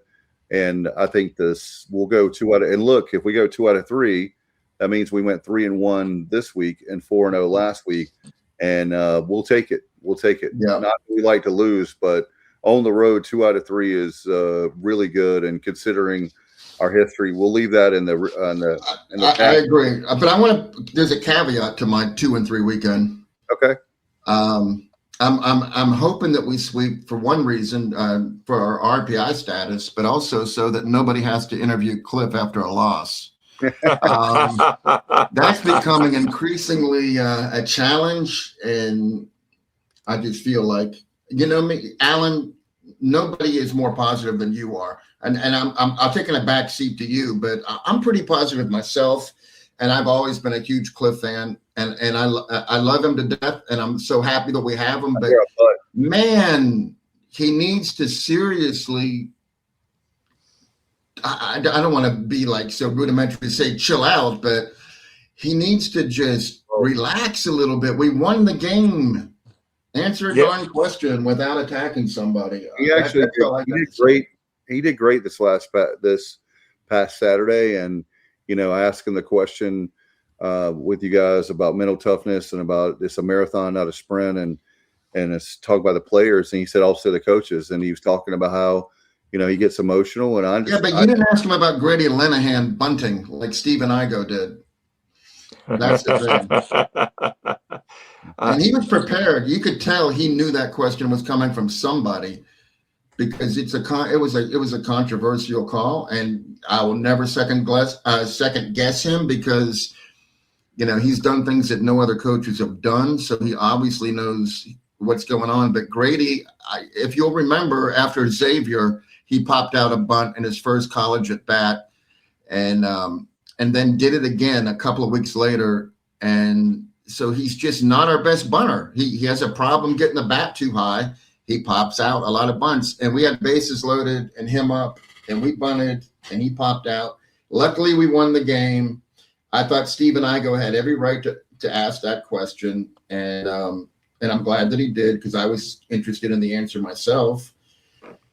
So anyhow, Igo's probably the only one that could get away with asking that question. Absolutely, and not covering up. No, he's not, because he's earned that respect, because he's Stephen Igo. Yeah, he's definitely earned it. I've interviewed everybody like Dave has you can possibly think of, and I'm not intimidated by Cliff. That's not the right word, but you just kind of gotta. When you ask that question, you kind of gotta, make sure that you're ready for the response. Yeah. Have you ever seen Cliff's cab? Yeah, and it was so cool when they were doing that. Okay, so why can't we have that guy as our head coach? Yeah. Why can't that guy be our head baseball coach? The guy that drives the golf. Yeah. Cliff, that's Cliff. He must just. I think, Bubba and I had this conversation earlier, and I just hope that I'm not putting anything out there that you guys object to. If I do, I apologize. Because I'm not being negative at all. It's just an observation that I feel like I think he thinks the fans are against him way more than they are, because I don't know anybody against him. Personally, in my inner circle, I don't know anybody that's against Cliff. But it seems to me like he's got some kind of chip on his shoulder where he thinks that fans are just ready to pounce on him at every mistake. And I don't think that's the way it is. But there are some, and I think that it's one of those things where you look at the first Duke game, with the walk-off, and then the walk-off with was it UTSA. And you have that in 1 week. There was a lot of stuff, and then you have a lot of injury. There's a lot of stuff that's been going on, that it's out of everybody's control, including Cliff, and he's extremely competitive. And I think that's the big thing, Dave. You're right. He's very competitive. And on top of that, he's already competitive. But he mentioned when I asked the question, he said in 23 years of coaching, he's never had 2 walk-offs in the same week. And so there's been some crazy stuff that, you hear the cliche, the way the ball bounces. But I'll tell you what, I'll take that guy any day of the week. And we've, Alan and Johnny, we've talked about it. But when Alan says it's like you got to read the room. But also, if you ask a really dumb question, he's going to give you hell for it. And but that wasn't a dumb question this time. No, I'm not saying that. Okay. And he likes to play with Igo. I mean, he and Igo have a good relationship, and he likes to mess with Igo. You can tell he likes to mess with Igo. And there are a few that have been doing it long enough, and he knows them. Obviously, he likes to mess with Brian Bailey as well, and he likes to mess with Igo. I mean, in a good way. I don't mean in a bad way. I mean in a joking manner. No. I'm going to drop that subject because it's just I don't feel comfortable speaking to it because it sounds like I don't appreciate Cliff, and I do, in infinitely. Yeah, well, I mean, we all appreciate. We understand that he's very competitive. I mean, let's be honest, he's very high strung, and a lot of coaches are that way. But the way he's done things for so long has been so successful. And I just got a feeling if Cliff saw us in the mall, and I know Cliff Godwin never goes to the mall, I'm pretty sure. But if he saw us, at a movie or at the mall, he'd be a very different Cliff Godwin than what you see. Yeah, no doubt. He's not. Go ahead, Dave. No, I was just going to say that. He's a charitable person. He's got the program in the right direction. And you know what? When you're looking at a situation where your butt's on the line on wins and losses, and on top of that, I think there's a drive that he has to get us, and I don't think I know, to get us to Omaha. If you remember, not to bring up a sore subject, but he's talked about it. In Kinston, he was the last batter against Tennessee in the Super Regional. Yeah. And that's when Cliff Godwin when Keith LeClaire told him, if this is the worst thing that ever happens into your life, you'll have a really good life. That's not pretty much paraphrasing what he said in the locker room. But so Cliff has not only the fact that happened to him, but also the fact this is alma mater. He's done a really good job with, look how many programs want Cliff Godwin. So for me, what I do is not that I'm ignoring it, but I think that it's kind of like the toughest part for him is when you have a really bad thing to happen in a game and you're getting raw. On top of that, when there's been people have asked some really dumb questions. I get it. And they say they don't read social media. They do. How else would you know that there's people out there that are detractors? There's no way that you could keep those kids from looking at social media, and there's no way as a baseball coach and a human being that you don't see and hear some of the really, really the people that you never can please, no matter what you do. They're being critical, so they say they don't hear that and it doesn't bother them. You're not human if that doesn't bother you. Of course. And it's not fair. And I'll say this, the fans need to do a better job of, there's a difference between constructive criticism and just being flat out cruel. And if you're truly a pirate, you can be like us where we have, our opinions. However, I have not stopped rooting for this school. I've been pulling for the school since 1986, 40 years as a fan. Been a coach as far as coaching at the high school level. I have done a lot of different things, including the media. And so different angles is what I'm trying to say. And I love the school. I'll fight for the school, whatever we have to do. I have 2 kids that are probably near Alan Vick there, not too far from Alan Vick's house, Uncle Alan's house. But seriously, both of them want to go to East Carolina. So legacy recruits. So you know what? The one thing I can tell you is that I don't want Cliff to leave. If he does leave, no, he's not going anywhere. No, I'm just saying, I'm not trying to start anything. I'm just simply saying it like this. If he leaves, if he ever leaves, he will definitely leave it better than he found it. And that's no knock to Billy Godwin, but he's taken it to levels that consistently. And so I would say if he ever leaves, it won't be to go to another school. It'll be to retire and enjoy the rest of his life. I mean, that's how I feel. Yeah, but, because he's still a young guy. What is Cliff? 50, 49, 50, something like that? I don't know. He's still a young guy. He's got a lot of great years ahead of him, a lot of coaching ahead of him. You know, he's a man of faith now. He's a newly married guy. I don't know if they have any interest in starting a family at some point. I have no clue there, but there's a lot more important things, and he's going to learn as he gets older. And I know he's going to learn there's a lot more important things in life than baseball games. Yeah. I think he already knows that, but certainly it'll be more obvious when he is in his. I don't want him to end his coaching career, so I don't want people to go back. And the positives outweigh the negatives with Cliff 20-1, 20-1 easily. So yeah. Is it aggravating sometimes to watch that happen in a post game? Absolutely. Did that bother me a few weeks ago when that happened? Yes. But if that's the worst thing that happens at East Carolina, you know, with the baseball program, we're going to be fine. We're going to be fine. No doubt. All right, guys. No, Dave, no, we can't. This Duke game is going to be lost forever to the history dustbin. I just want to give a couple of shout outs. Okay. Well-deserved shout outs because, we're never going to talk about this game again. So we should just give it a couple of minutes. First of all, Ryan Towers with his start and Luke Payne with his start midweek is just really, really opening up some doors.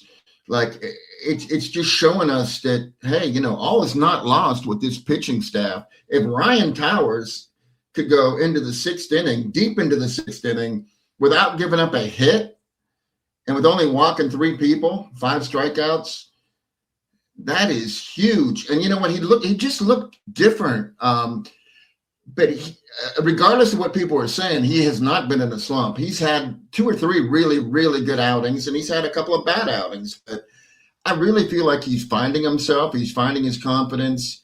And if we can count on him for 4, 5, 6 innings, that's a game changer. And I also, Sean Jenkins, I would just put this out there to him. Please, we appreciate you closing out these games and getting saves. Could you please quit making us bite over our nails off with putting guys on base and then getting out of a jam? Because he's really good at getting out of jams. But I don't know how much more I can take of it with my fingernails. And he's awesome to have, to depend on to come in and close things out. He makes it interesting sometimes, but he got save number 5.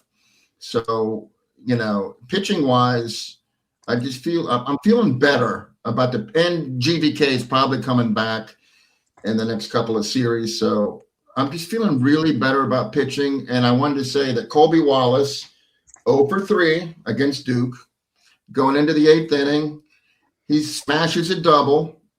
So now Colby has got a 9-game hitting streak, coming off of a 12-game hitting streak. He had 1 game where he didn't get a hit. So now he's hitting 21 of his last 22 games. Nobody else. He has the 2 longest hitting streaks of the year. Both of them are Colby's.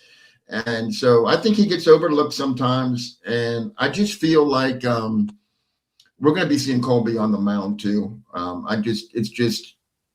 It's probably inevitable. I know we don't want to lose his glove at third base, but also Grady Linehan. He did pop out that sack bunt, but before that, he was 2 for 2 with a double and a single and got hit by pitch twice. So now he's got 14 hit by pitches.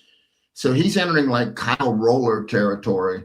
And I know Jacob Starling got hit a lot as well, but not like Kyle Roller. And now Grady, I don't know what he's doing. It's like him and Jack Herring have the same amount of at bats, essentially. Grady's been hit 14 times, and Jack's been hit once. So I don't know if I would be interested in learning the dynamics there. Is it something that Grady just is really good at getting hit, or if Jack is really good at not getting hit, but Jack makes up for it in walks. He has like 27 walks. So it's not I'm not, no disrespect to Jack. He's getting on base his own way. But I just wanted to throw that out there with those players. Everybody's, I don't know, Alan, Dave, I just feel good. Now, we might score 2 runs, one of these games. Hopefully not, but I don't think that'll change the way I feel going forward. For me, Ryan Towers is one of the best stories of the season. Absolutely. Well, when you look back on this season, what Ryan did last night against Duke is going to be one of the moments of 2026. Yeah, I mean, he went 5.2 without a hit. So last season against Wichita State, Ethan went 5.1, but then, Ethan did have that just once in a lifetime, or once, maybe not once in a lifetime, but once in a season, six innings of no hit ball against Coastal Carolina. But, Ryan was right there with him. Didn't have quite, as many strikeouts, but who cares if you're getting batters out and, not walking a lot of people. I think he had 3 walks. So we got a lot to look forward to, gentlemen, in my opinion. Yep. Go ahead, John. No, I was just saying there's a lot to look forward to. Go ahead, Alan. Yeah, I was going to say when Corey was on, my mind was going back. Corey was the in the booth when who was it that threw the no-hitter against Maryland? Jake. That was Carson Whisenhunt, wasn't it? No. I shouldn't. I'm sorry. I put you on the spot, guys. I should have. 2019. Hold on. I'll get it to you in just a second. Yeah, he was. We had a 7-inning no-hitter with 3 very unlikely candidates against Elon. And those 3 pitchers were Jake Kuchmaner. That's right. That's right. Yes. Yeah, that was a. I go back and listen to some of those old broadcasts every once in a while, and that Maryland no hitter, and there were so many great moments, for that 3 years I was with Corey, and then afterwards, after I was not involved with engineering anymore. He's such a good guy. He's a pro, and to me, he's one of the top 5 baseball voices, certainly in college baseball. I would not be at all surprised one day to see Corey Gloor with a major league team. That would not surprise me at all. No. At all. Yeah. That would be amazing. No, yeah, I think he's on that path. I really believe that. Well, maybe it's when we get a team in Charlotte that he'll. Yeah, they are expanding, guys. They're going to put 2 teams, one from the East and one. It's down to Charlotte or Nashville for the Eastern team, and the Western team is Salt Lake City or Portland. Is it so? Raleigh's out. I didn't see Raleigh in there. I wanted to be Raleigh. I wanted to be Raleigh really bad.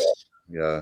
They've proven that they can support a major league franchise. Yeah, I think that makes sense though, guys, because that helps us save a lot of the major minor league teams when you do that. I selfishly I want Raleigh, but you think about the Durham Bulls, you think about the Warbirds. There's a whole bunch of teams that we have, the Bird Dogs in Kinston. There's so many teams that if you have in the western part of the state to have the major league team, you're going to be saving a whole bunch of minor league teams. That's my gut feeling. I would rather for it to be in Raleigh because Alan, myself, Johnny, we can carpool, go to a game, be back. Like the Hurricanes, you can go there and be back in no time. Yeah, Raleigh used to be an all-day trip when you were a kid, and now you can scoot up to Raleigh, be there in like an hour and 23 minutes, and be home before the 11 o'clock news. Yeah. Hey, so where I was going with that, I was talking about the last no hitter was a 7-inning no hitter, but I was disappointed in some of our fans, just giving Jaden Winter the business in the bullpen. I didn't feel comfortable with it.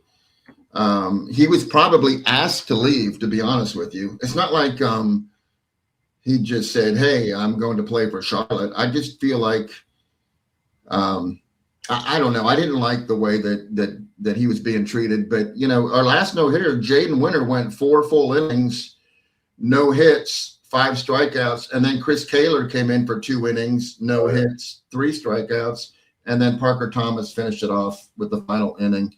Yeah, I would hope that those that engaged with Jaden were mostly positive.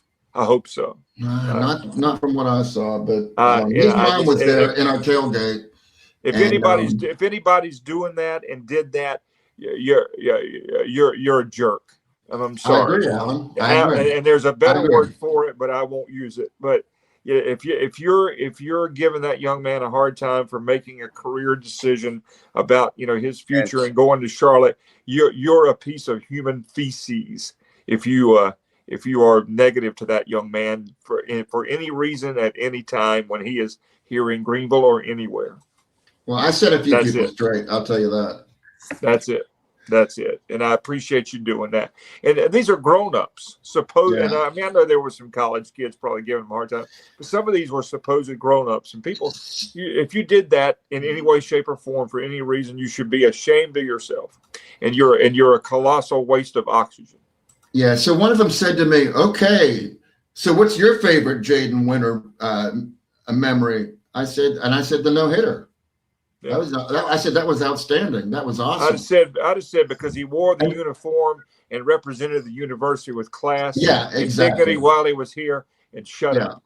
But they were like, they didn't even know that he had done that. It's like, So anyway, you got a bunch of peckerheads no matter where you go. That's we just have the part lunatic fringe. We have the lunatic fringe, and it's just part of it, man. And just ignore it and support your team and love the Pirates. And hopefully next time we're talking on Sunday, we're going to be talking about a great weekend in Nolens. And this team is certainly on an upward trajectory, and we got a lot to look forward to and a lot to be proud of. Yeah, I'm a bit nervous. I must tell you all. Get going into the Tulane series, but we do have the superior team. We do. So let's just hope. I'm hoping 2-1. Yeah, let's get it done. I'm with you. All right, guys. Well, it's Wednesday night. We're going to go camping this weekend, so the kids are on spring break. So I will definitely see you back Sunday night, and we'll have our hopefully good news to talk about with our great show, Extra Innings, we've been doing since 2019. We'll get out of here. Thank you so much. Hold on a minute, Dave. Where are you going? I got to know where you're going camping. I got to know. It's local Green Acres. Okay. Cool. Yeah, that's a great. I went there many times as a kid. Yeah. That's a great place. That's cool. Very cool. Yeah. We'll have to do a night, TSO night. I'll invite you guys. Maybe we can do it. We should do a camping. I love camping. I do. I got all the gear. I didn't know that. Okay. Yeah, man. We need to do a TSO camp. We'll build a fire and. I want you to come back sunburned, mosquito bitten, and we'll spray you down, Alan. Yeah. I want you to come back with the farmer's tan and all that. All right. Thank you. I appreciate both of you. Yeah, same here, Johnny. Always fun, man. Thank you for everything. Thank you to our special guest, Corey Gloor, the play-by-play voice of Tulane. Of course, our great friend, Kyle from LaGrange, Alan, Johnny, and we'll see you again Sunday night at 8, Extra Innings here on the Sports Objective. Good night, everybody. And as always, go Pirates.